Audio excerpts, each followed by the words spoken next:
All right, today we have the Razer Basilisk V3. So my friend Tony says is the best Razer mouse, but my friend Tony is also a big dumb idiot. All my friends are losers. So let's see what's inside the box. As is standard, you get a couple little booklets, a little thank you letter, and some stickers, of course. I don't use any of that. This one is wired, not wireless. And so I bought the Razer Blade Black Widow V3, and it's wired. So I thought, well, I could use a wired mouse. It's a good hand feel right off the bat. They have this little side button. So 2 side buttons here, this little extra button, your 2 regular buttons, 2 buttons here, and then the wheel moves a couple different ways. And then there's a profile button on the bottom. There's a good hand feel. So prior to getting Alienware products, I was using this Logitech MX Master 3, which is an excellent mouse. It has quite the hump. Tell them step off, I'm doing the hump. The Alienware mouse was very flat,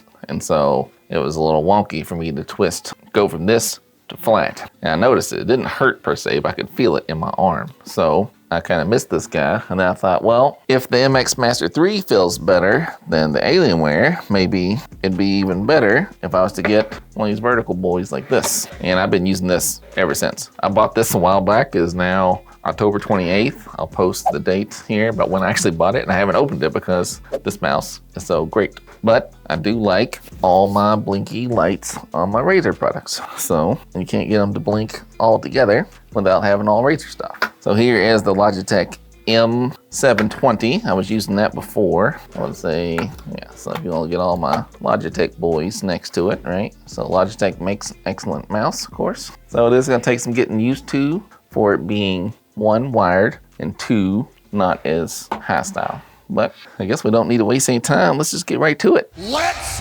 do this!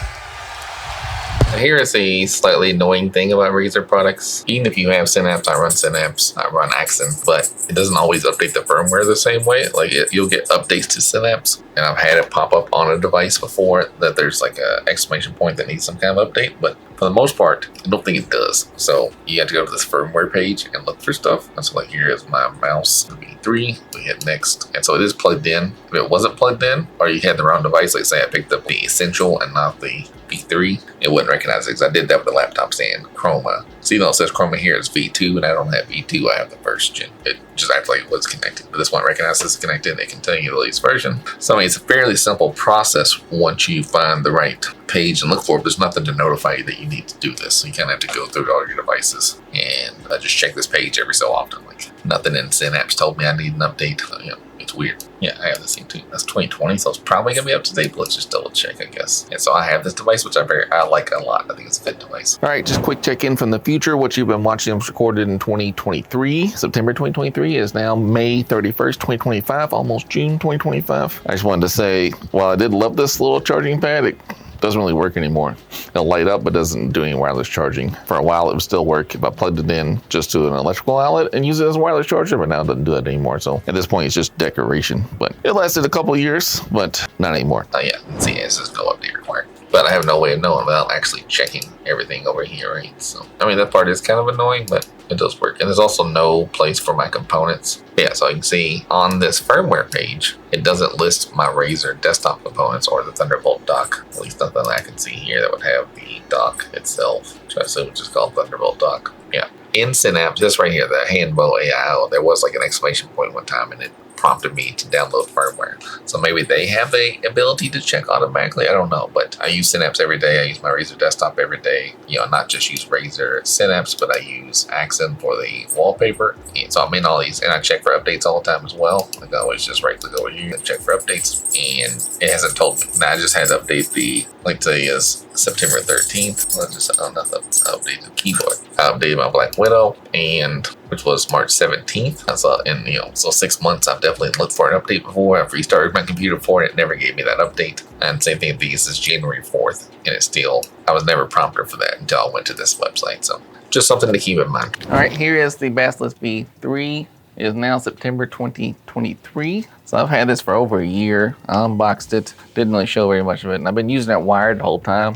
I love this mouse. I have no complaints about it other than being wired. I will say I went ahead and bought the V3 Pro that is wireless, but it's exactly the same mouse. It's the same physical shape. It's just wireless. I'm gonna be using that, but I want to go ahead and wrap up this video because I was such a big fan of this mouse. Obviously I was, because I bought one just like it. I just wanted to be a little wireless, of course. All right, so let's just go through Synapse here. And again, I don't use it for gaming. I use it for just business stuff. I really didn't change any of these things. There's so much stuff you can change, but I just didn't change it. That's okay. Performance wise, you can change this. You know, I leave it set at 1600 for the sensitivity and the polling rate at 1000, and I've been very happy with it. I never mess with calibration. All I really do is mess with the lights. Think about changing these, but I never do. I do like it tactile and not free spin. But again, let's just go over the lighting here, of course. So we have a nice setting here that you can turn off when the display goes off, so I like that option. You can adjust the brightness, and it has a couple built-in quick effects. Let's look at them with the lights on and lights off. So audio meter, that's if you're playing music, it will adjust to the music you're playing. There's no music playing right now, so it's not gonna do anything. Breathing, of course, you can do one color or two, right? If you wanna get red now, it'll breathe green and then red. All right, and then we also have fire.